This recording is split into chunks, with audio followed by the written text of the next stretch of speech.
இந்த உலகத்திலே ஒரு வெற்றியுள்ள வாழ்க்கை வாழ்ந்து மறுபடியும் இந்த மனுக்குலத்தை நேசிப்பதற்கு தன்னுடைய ஜீவனையை கொடுத்தார் என்று வேதம் சொல்லுகிறது.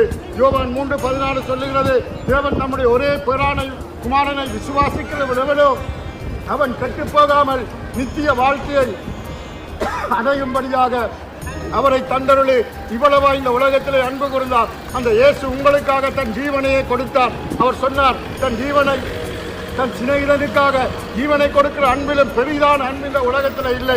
நீங்கள் உங்களுடைய ஜீவனை யாருக்காக நீங்கள் கொடுக்க முன்வர முடியுமா? கடவுள் தன் ஜீவனை உங்களுக்காக கொடுத்து உங்களை மீட்டிருக்கிறார்.